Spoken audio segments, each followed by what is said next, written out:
Let us step into a world where history turned at a different moment. Imagine the sun rising over the Pamir Mountains, not on silent caravans of camels, but on a ribbon of polished iron, glinting like a river of cold light.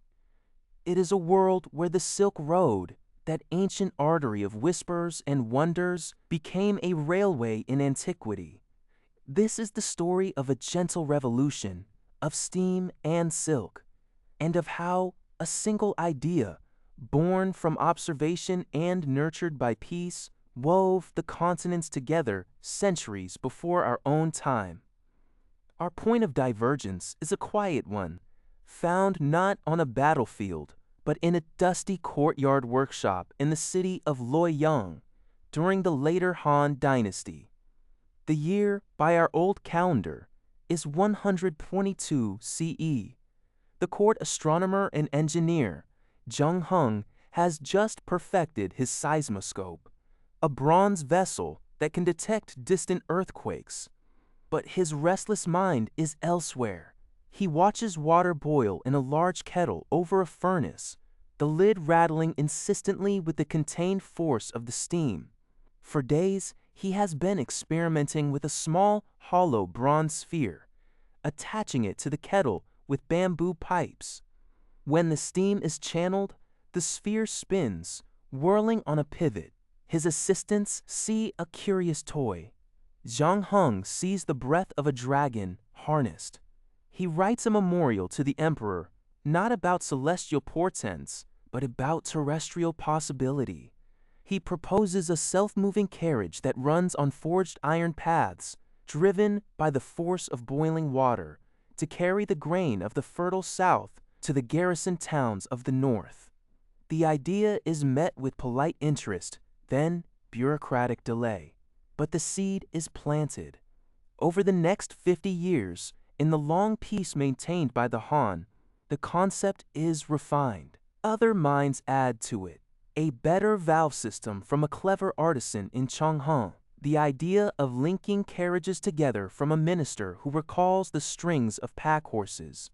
The crucial innovation of flanged iron wheels from a metalsmith who had worked on the great suspension bridges of Sichuan. By 180 CE, the first true railway stretches for 50 li, about 16 miles outside of Luoyang. It is a simple single track of cast iron on stone sleepers. The locomotive is a squat, brass-fitted boiler on 4 iron wheels, belching soft white plumes into the air. It pulls 3 flatbed cars laden with sacks of rice. The sound is a new one for the world. A rhythmic chuff, chuff, chuff. A deep, metallic breathing, accompanied by the steady, comforting clatter of wheels on joints.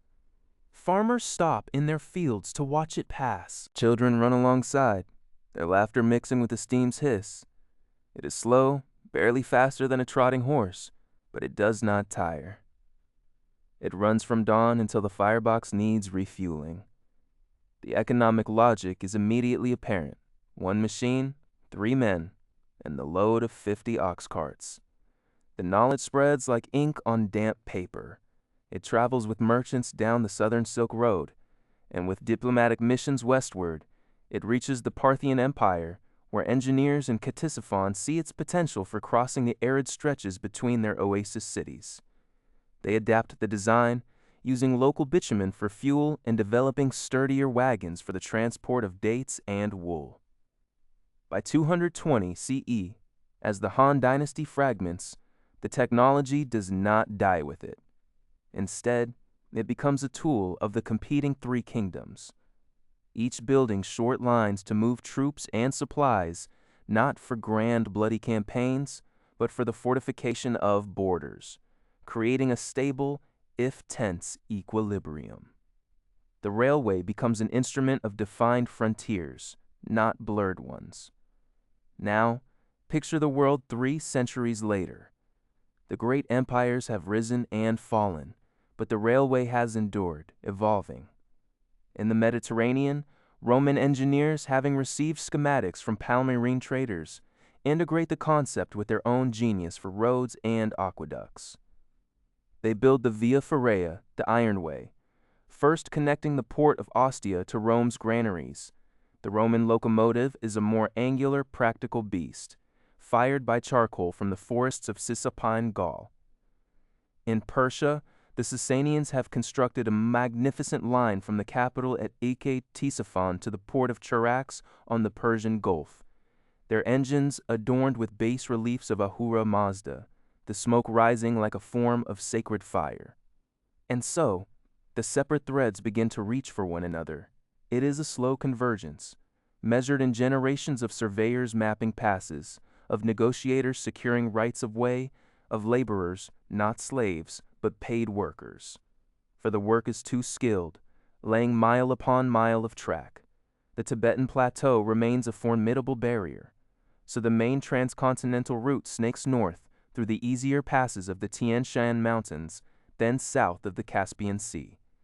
It is a cooperative venture, a tapestry of treaties between the Byzantine Empire, the Sasanians, the various khanates of the steppe, and the Sui dynasty, which has reunified China. The driving force is not conquest, but commerce and a quiet collective awe at the project itself. They are building a vein for the world's pulse. Let us ride this vein in the year 650 CE, through the eyes of a young woman named Lin.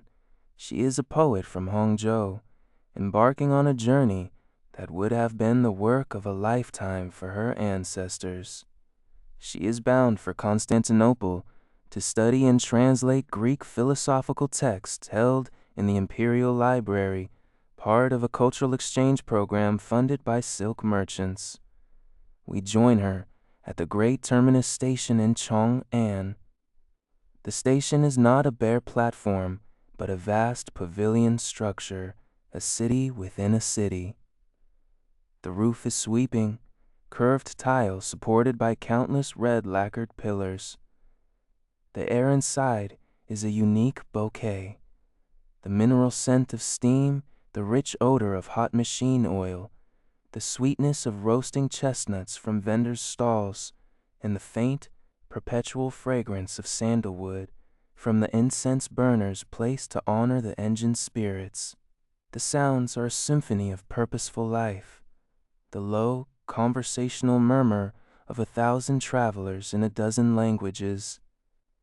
The melodic announcements from station masters ringing small bronze bells, the Thorstedt deep whistle of an engine readying for departure, a sound like a giant, gentle owl. Lin's train is called the Celestial Swan, a through service from Chong'an to Samarkand. Its locomotive is a thing of beauty, a testament to 5 centuries of refinement. The boiler is long and streamlined, clad in polished bronze plates, embossed with cranes in flight. The chimney is tall, crowned with a bronze filigree spark arrestor that looks like a delicate crown. It is fired by compressed blocks of coal dust, a Tang innovation that allows for longer runs between stops. The carriages behind are not simple boxes, but elegant, wooden-wheeled coaches on iron frames, with upturned eaves and silk curtains in the windows. She finds her compartment, shared with 3 others, a Persian glass merchant, a Uyghur musician carrying a long dutar in a felt case, and a Nestorian monk returning to his monastery in Merv. The space is intimate but comfortable, with cushioned seats that convert to sleeping bunks at night. As the final bell rings and a soft, vibrating jolt runs through the carriage, the train begins to move. It does not lurch, but gathers speed with a smooth, relentless certainty. Lin watches the sprawling suburbs of Chong'an slide past, then give way to the green quilt of the Wei River Valley. The rhythm sets in, the steady click-clack of the wheels over the rail joints, a hypnotic mantra for travel. For days, the world unfolds outside her window like a slowly scrolling landscape painting. The fertile plains of central China yield to the harsh, beautiful scrublands of the Hexi corridor. They pass the towering, silent sentinels of the Mogao caves. At Dunhuang, the great junction city, they stop for a day. Here, the northern and southern routes of the Iron Silk Road meet. The station plaza is a carnival of humanity. Tibetan traders with turquoise-studded headdresses bartering for bolts of Sichuan brocade. Sogdian merchants comparing ledger books over cups of hot, salted butter tea. Roman factors inspecting bales of newly arrived paper.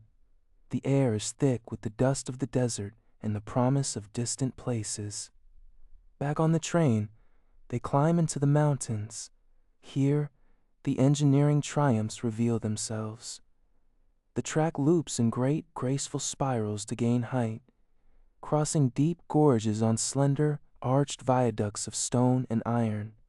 At night, from her bunk, Lynn can see the orange glow of the locomotive's firebox ahead, painting the swirling steam above it with a warm, mobile light, like a guiding star made of cloud and ember. The train moves through the Pamirs, the roof of the world, in a sealed, heated carriage section, while outside, the stars are cold and infinite.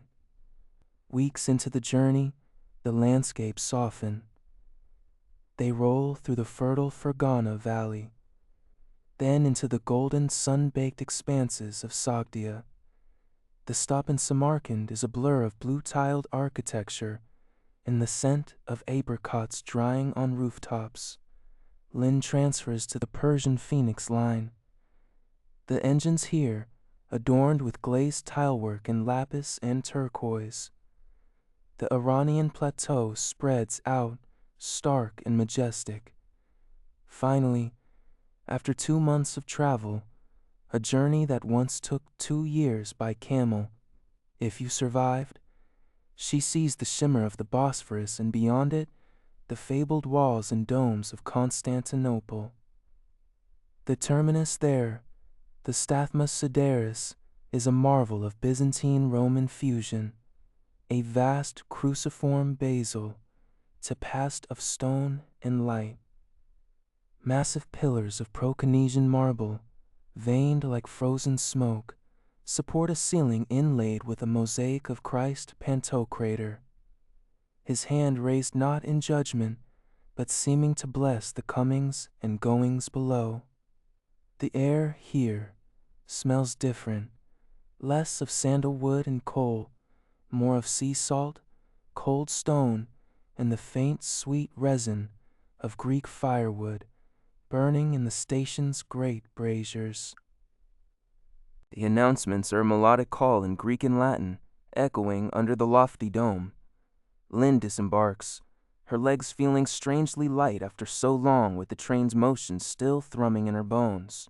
She is met by a scholar from the Imperial Library, a man named Leo, whose eyes hold the same quiet curiosity she feels.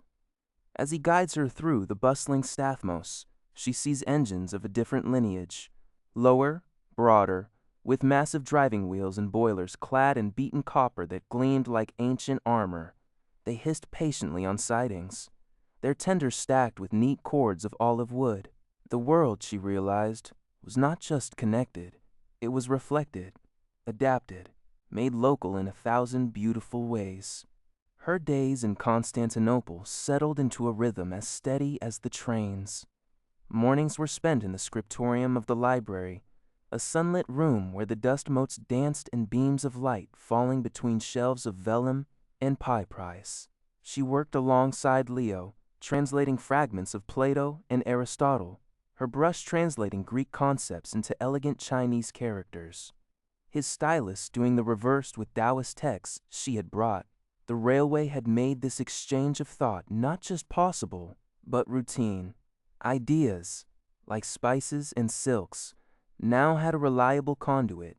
In the afternoons, she would walk. She marveled at the Theodosian walls, but was more deeply drawn to the city's Siderawudaprunumkoi Stathmoi, the smaller railway stations in each district, where local trains, small and agile, shuttled citizens and goods from the ports to the forums, from the forums to the suburbs.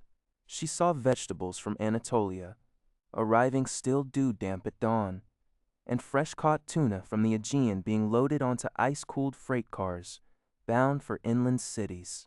The railway was not just for epic crossings, it was the city's circulatory system, a quiet, steady hum of daily life. One evening, Leo took her to a hillside park overlooking the Golden Horn. Below them, the railway yards were a tapestry of light and orderly motion. Switches clacked, lanterns swung like low-hanging stars, and the silhouettes of engines moved with a ponderous grace. My grandfather, Leo said, his voice soft, was an engineer on the final link, the section through the Caucasus. He said the hardest part was not the mountains, but the treaties. Getting the Lazark chiefs, the Armenian princes, the imperial Strategoi, all to agree on the gauge of the track, the tariffs, the schedules. They would argue for days over a single clause. Then, he said, they would share a meal, and someone would bring out a map, and they would all lean over it, tracing the proposed route with their fingers. In that moment, they were not rivals, but co-authors of a single line. Lin understood. The railway demanded cooperation. It was a physical commitment to the future, a statement that the next shipment, the next season, the next generation mattered. It created a vested interest in stability. Wars still occurred, of course, border skirmishes, succession disputes, but they were shorter, more localized. A severed rail line was a crisis for all, its repair a universal priority. After a year, her work complete, Lin began her return journey. It felt different now.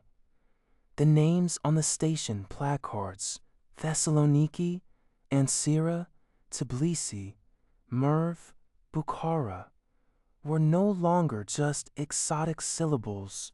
They were places where she had sipped tea on a platform at sunset, where she had learned a phrase in a new tongue, where she had seen the same night sky from a different angle. The train was no longer just a machine. It was a mobile village, a temporary society. In her compartment on the Celestial Swan's eastbound sister, the Jade Hare, she shared space with a Byzantine iconographer traveling to Dunhuang to study Buddhist art, a Korean diplomat carrying saplings of a new peach variety to plant in the imperial gardens of Chang'an, and a weary but contented Persian postal courier, his leather bag stuffed with letters that now crossed continents in months instead of years. The journey back was a season of introspection, cradled by the train's rhythm. She watched the landscape reverse itself, the stark Anatolian plateau yielding to the lush green of the Pontic coast, then the immense breathing expanse of the Caspian steppe, where wild horses ran parallel to the tracks for miles, manes flying like banners. At night, she would lie in her bunk, listening to the symphony of her fellow travelers' breathing, the soft snore of the courier, the faint rustle of the diplomat turning a page, the gentle chanting of the iconographer at his prayers. The train was a capsule of shared humanity, hurtling through the darkness, its single lamp cutting a path through the void. One afternoon, as they crossed the Gobi's northern edge, a sandstorm rose.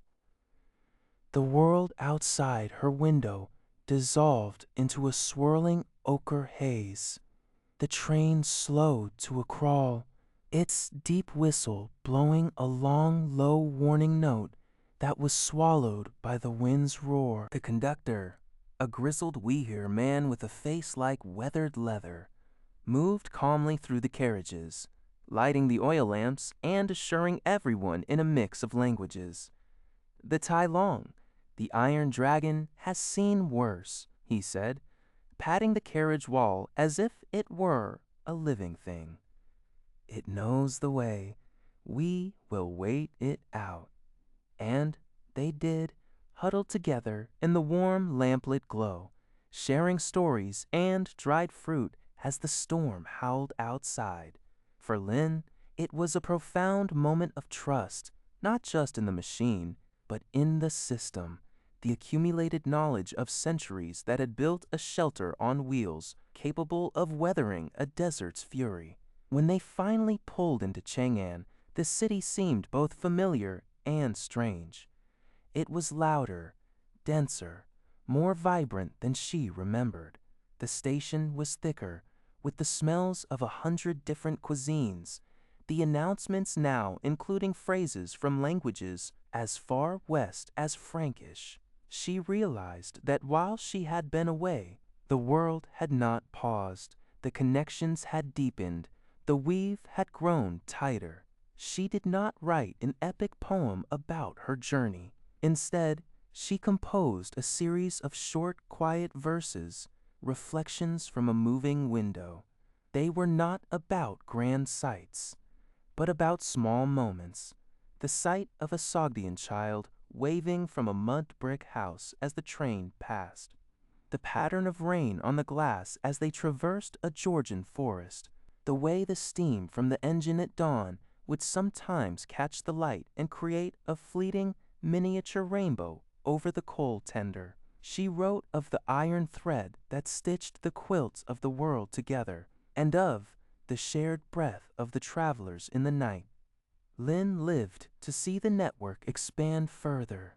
She heard news, carried on faster, sleeker trains of spurs reaching down the Indus, of a daring line under construction across the Sinai to link with the growing Egyptian network, of talks between the Tang and the Maya envoy about the principles of wheel and rail.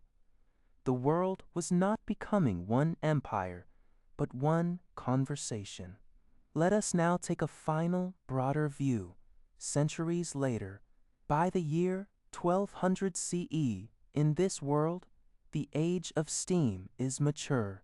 The transcontinental route is double-tracked and electrified in its urban hubs. Great termini like Samarkand, Baghdad, and Xi'an are architectural wonders, their vaulted halls filled with the soft glow of argon lamps, the murmur of telegraph keys clicking messages ahead of the trains. The locomotives are elegant, efficient turbines on the main lines, their wheels a silvery blur. But the principle remains the same: connection over conquest. The Mongol eruptions, when they come from the steppe, are absorbed differently. The great Khans find not a patchwork of isolated fortified states, but a resilient, interconnected web. They become its avid users and protectors, realizing that the steady flow of tribute and trade along the rails is far more valuable than sporadic plunder. They establish the Pax Ferrea, the Iron Peace, administering the greatest continental network the world has ever known with a surprisingly light touch, concerned mainly with the security and efficiency of the lines. In Europe, the network has stitched together a constellation of kingdoms and republics. The flow of knowledge is constant. The Black Death, when it arrives, is met not with blind panic, but with coordinated quarantine protocols, enforced by rail-borne medical teams and supply trains carrying food to isolated areas. The Renaissance is not an Italian phenomenon, but a trans-Eurasian one, with ideas flowing as freely as goods. In this world, there was no age of exploration, born of a desperate search for sea routes to bypass a shattered overland trade. Instead, there is a deliberate, collaborative age of integration. Maritime technology advances too, but in concert with the rails.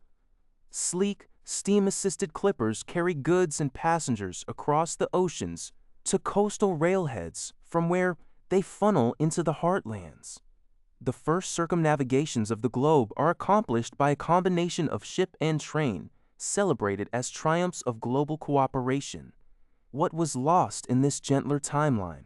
Perhaps the fierce, isolated cultural identities born of prolonged separation. There are no mysterious East or inscrutable West here. Differences exist, are celebrated even, but they are not mysteries. They are choices, flavors, variations on a shared human theme. The desperate world-altering scramble for colonial resources is muted, transformed into negotiated trade agreements. The Industrial Revolution, when it comes, is a gradual distributed sunrise, not a violent, localized explosion.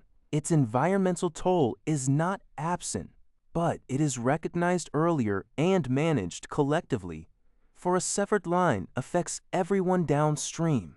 And the sound of this world, it is not the silent void of space, nor the chaotic roar of our own crowded calm-billed Wall-E.